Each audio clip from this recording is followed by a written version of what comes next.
In this video, I want to show you 5 of my favorite lighting techniques when it comes to engagement and wedding photography, and I'm going to pair along with it some editing techniques as well. Let's dive in. Hello, my friends. My name is Pye. Welcome to another MagMod tutorial. So I'm doing this one from the comfort of my desk because this past January, I tore my ACL skiing and I recently had surgery. So this will allow me to kind of film from my desk because I'm not so mobile. And also while we're here, I can pair along with this some editing techniques that go really well with the lighting recipes that I'm going to be showing you. Technique numero uno. We're going to call it the plate shot. So here's our before. This is just a natural light image. And here is the after, the lit image. But you'll notice that we have a very dramatically lit image, a lot of light on our subject so we can pull that background down. Only the light is actually really soft. If we actually zoom in on that image, you can see how soft that light source is. This is unusual because usually when we want a lot of light in a bright scene, we have to set the flash back and shoot kind of bare bulb so we get that power. With a plate shot, what we're really doing is we're bringing that light up close to our subject and we're shooting it in the frame. And I'm going to show you the technique of getting a clean plate and we can remove it in the edit. And there's actually a couple ways to do this. I'm going to show you both. But what this allows us to do is the benefits is we get to bring that light in close, which means we get a lot more power. Because we're closer, we can use much larger modifiers. Like here, I'm using one of the MagBoxes. I think that's a 24-inch. It's also easy to remove that light via layer masking. I'm going to show you this technique. And in easier scenes, you can actually even do it with just Photoshop's generative fill, and I'll show you how to do that too. The cons though is that it's ideal if we do this with a tripod. You can do it handheld, and I'll kind of talk through that. It's also ideal to shoot a clean plate. We're going to walk through all of that right now. So let's actually go into the edit. Let's talk about how this was shot and kind of the overall editing recipe. I'm going to give you this little quick guide right here too that we're going to just work through. We're in Lightroom. Let's briefly talk about how this was shot. So the natural light image was 1/200 of a second at f14 and ISO 400. What we're doing here is we're darkening it down by just dropping it to ISO 100. You can do this in a number of different ways, but the goal here is we drop the ambient exposure and we're going to pump in a lot of light. We have here the MagBox right there being held by my assistant. And right after we capture this shot, we're capturing the clean plate. This is the clean plate where basically my lighting assistant just steps out of the frame with the light and we get a clean shot with just the background and our subjects in the frame still, okay? Ideally, you want to do this on a tripod, but I'm going to show you how to auto align layers, which I do with tripod and without. You can do this handheld. It's just that you're going to get some movement in the frame and it's not quite going to give you, well, you can still get great results from it. It's just a little more difficult. I'll say that. So once we're into Lightroom, what you want to do is kind of process or color grade the images identically. So whatever you do to one, you're going to apply to both. And I've already done something basic with this. From there, I'm going to select both images, right click. We're going to go edit in and just open as layers inside of Photoshop. This will open both into a single file and place them onto different layers, just as it is done right here. It's really simple from here. Right now I have the lit layer on top and this little clean plate on the bottom, right?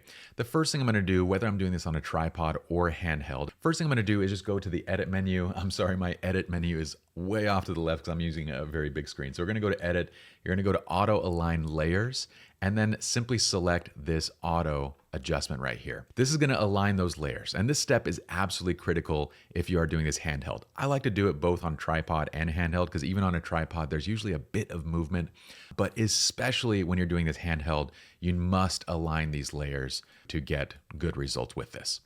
Now, from this step, we're just gonna add a mask. And remember, painting black is going to conceal. So all I'm gonna do is literally just paint black right over where my light source is, okay? And it's gonna just allow the underlying layer to kind of poke through.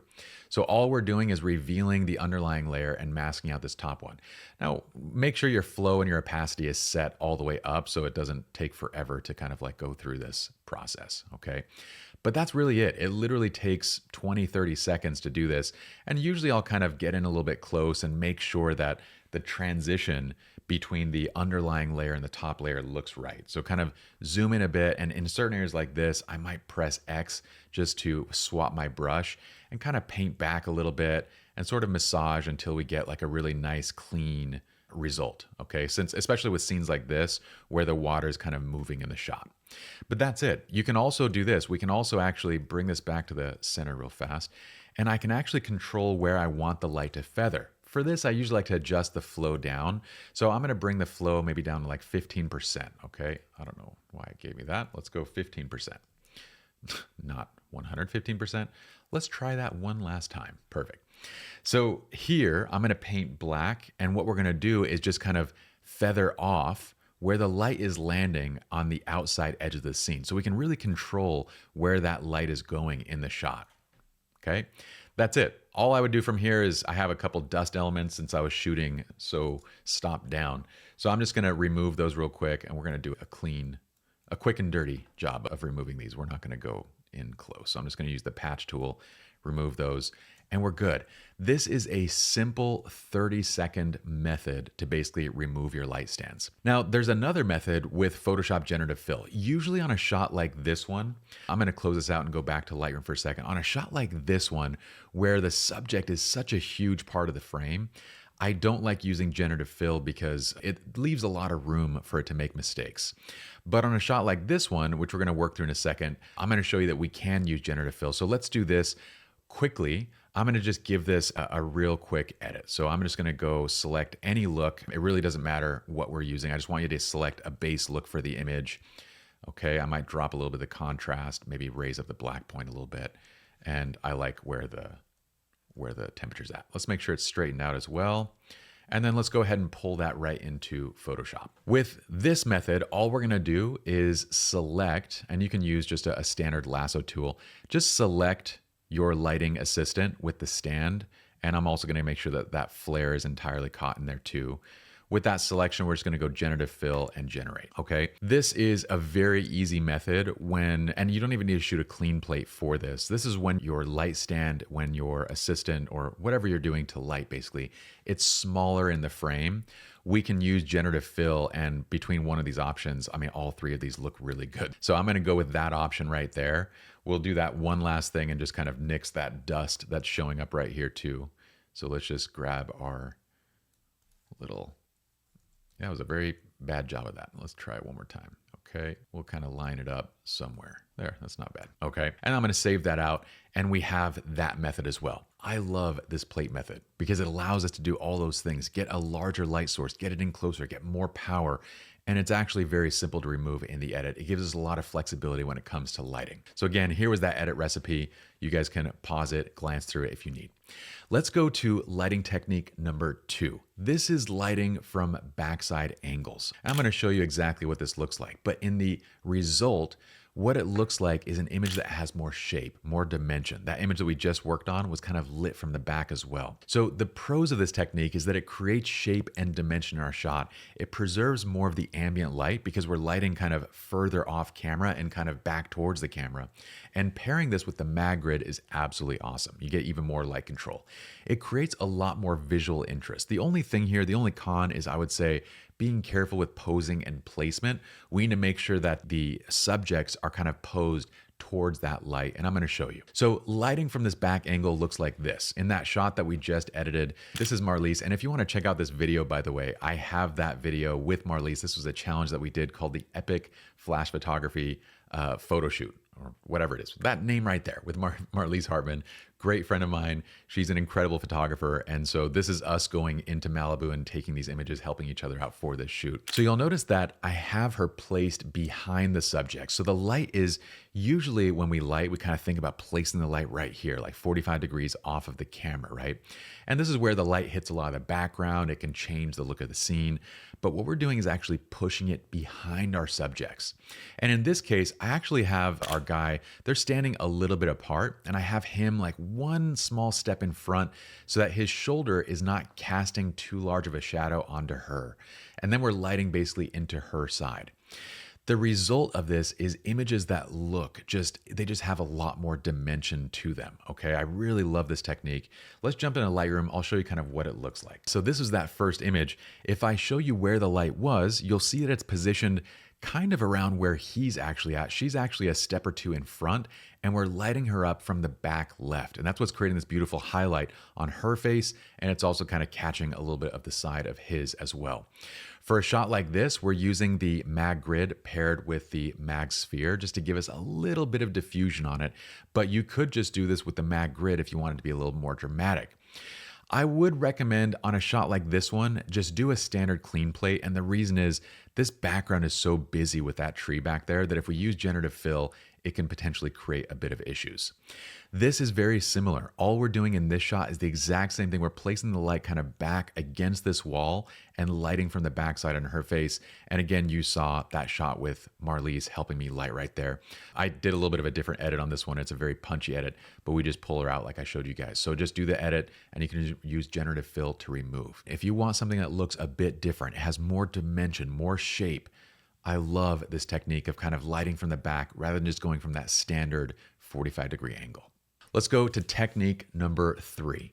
This is stacking over natural light. Okay, so I'm going to show you my example images here. This is the shot just natural light, and this is the shot with stacking, okay? What you'll notice with this is it still has this natural, almost single light direction sort of feel to it, but your subject pops from the scene. And that's actually the pros. It kind of adds this unique pop of light. It preserves light direction. The con is that you do need quite a bit of flash power, or again, you can use the plate methods and bring it in. But generally, if we're doing this, we're doing it during day, and it requires a bit more power. And there's also a bit of a potential for squinting. All right, so what's the recipe for this one? So what we're doing is we're looking at where the light is naturally coming from, and then we're simply adding the flash to the same light direction. So you'll notice the shadows that are being cast onto our subject actually matches the same light direction that we're using for the flashes. And this is gonna add a bit of pop. And let me go into Lightroom and show you kind of what it looks like if we're comparing with the light and without. Okay, so inside of Lightroom, I did a wider image so you can kind of see all the light placement.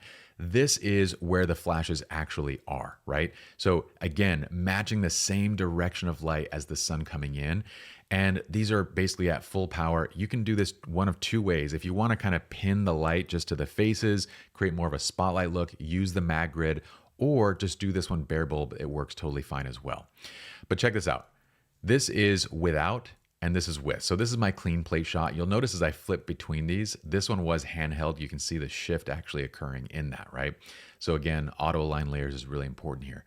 But look at the difference between these two shots. You're adding a lot of light to the subject, and what this does is it helps us to separate out the subject. See, in this image, when everything is the same level of brightness, but as soon as we add some light to them, and this is essentially at full power with both these flashes, so it's quite a bit of light that's being put in, then we lift our subjects out of the frame and create a much more unique look to the image while still kind of preserving the natural feel to it. Zoomed in close, here's what that looks like, okay? And I'm using the wide shot over on this right side to kind of make this comparison. This is the tighter shot. I didn't have a before image for this one. But look at the difference between these two, all right? It's absolutely massive. One thing that I love doing on the actual final edit is I like to lean into it a little bit more. So once you kind of color grade and create the edit, I'll actually drop in this radial filter. It's just a simple radial mask that goes right over the center of the image. And let me show you where it is. It's right there, right over the center of the image. And what I do is I just pull the exposure down. So this is where it normally is. You still have a bit of separation because of the light that we added, but I kind of lean into it and just add a little bit more of that radial burn to kind of pull it down and draw attention right into the center. Okay, so that's stacking over natural. I love this look. A lot of us dismiss this kind of direct, when we have direct sun, we're always like, let's put their backs to the sun. Let's always do this. This is a great way to shoot with that direct sunlight and get something that's very unique, get a subject that pops. Let's go to technique number 4. This is silhouette background lighting. And what we're really doing with this is we're turning a scene from this into a shot like what you see on the bottom. So the pros is if we want to go darker, we can create like a full silhouetted image. We can also leave the exposure a bit brighter in camera and get more of a background highlight. You can even add a second light onto the front. The con to this one is if you're doing this during the daytime, you really need a lot of power. So I would say like if you're trying to do this outside like during this time, 250 to 500 watt seconds is going to be pretty necessary. But let's jump in and actually take a look first at the recipe, and then we'll look at the actual images inside of Lightroom. So the recipe is pretty simple. You're just going to get your light and aim it right towards the background, okay? Full blast right at the background and with as much light as you can. 250 or 500 watt seconds is what we want to go for. I also gave you a second version of this. So this one is going to be very dark exposure. This one's actually going to be a bit brighter, and we're using the exact same technique, but more to just create a background highlight that draws us in, but it's the exact same look and technique. Let's take a quick look at this one. So here's our shot where we're just lighting up the background. All we're going to do is bring our subjects right over that light, and then we're going to put them into a pose to conceal the actual light source. It's a 1/200th f14 and ISO 50, and you can see we're really darkening the background with this. Here's that second shot, and again, here we're just leaving everything brighter. We're using this just to create a highlight against the tree, really pull attention right into the center of the image. Great technique. I love doing this. One of my things that I do recommend is when you're doing this technique, try to find a background that's going to be a little bit simple that can catch that light and actually make it look kind of nice. So a simpler background works well for this. Last one, let's go fast. This is technique number 5, the classic backlight. I love this technique. This is just the standard shot. This is in a parking garage. Again, we have this in another MagMod video you can check out as well. And this is what it looks like backlit. Backlit is absolutely beautiful. It creates tons of interest. It's always magical. It's great with combining effects, like you can do lens effects, everything. And it's really simple to pull off. What I like doing is finding a background that's simple and clean, so it really allows that backlight to stand out. So here Viet is just standing against a plain backdrop aimed right into the camera. You can combine a CTO gel with this, which I love doing. I'll grab the MagMod CTO, throw it over the camera, or throw it over the lens so we get a nice orange light. And the light is just aimed right at the couple towards the camera. And then you place the couple over it and you get this. What I really like doing as well with the backlit shot is I love finding foreground layers and other things that I can use for framing. So this is just kind of getting the shot set up. This is the actual final image where I find a little bit of foreground to create some framing with it. And then we get these really great results with backlighting. For this shot, why I'm using that CTO gel is it also allows me to pull down the temperature in the edit as well, so we get more of the blues surrounding them, which I really love. Let's go quickly into Lightroom, just talk about a couple things. So first, with a backlit setup, you kind of do want to be doing this in an area that's a bit darker. You can do it midday, just not in midday sun. It's going to be really difficult to see that backlight unless you have tons and tons of power. Like we're talking over 500 watt seconds of light. So this is midday, but it's in a parking garage. This is at 1/200th f4 and ISO 50. For the final shot, again, I think I just actually raised the exposure on this one. So the actual exposure is way down here. So we're cutting out most of the ambient light. I'm just kind of showing you what it would look like if we shot this kind of more natural. This is what the scene actually looks like. So we're leaving it actually this dark in camera. And then we're simply going to that next image where the light flashes and we get this beautiful effect and this parking garage is kind of fully transformed. One of my key things here is whenever you're lighting low with this backlight, have them tip their chins down so that way you're not getting a lot of uplighting, okay? We don't want the chins up. We get a lot of weird light on the face. So I like the noses, chins, everything pointing down. This lean and touch foreheads is a great pose for this effect, okay? And then again, this shot, pretty simple. Here's how the edit, let me just show you on this one. With the CTO gel, what this allows us to do is to really pull that temperature down. You'll notice the light on them is still warm, even though we're kind of adding more blues to the shot.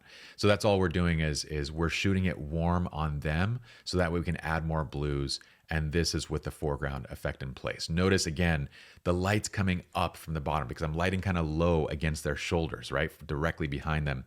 So we want to make sure that we're positioning the heads to kind of go down. And my favorite way, by the way, my favorite modifier for this is the MagSphere. Okay, use the MagSphere and usually I'll aim it directly at them or I'll aim it up. You can choose, but just make sure chins are down so that way the light is not super awkward. It's not creating like a campfire effect on the faces.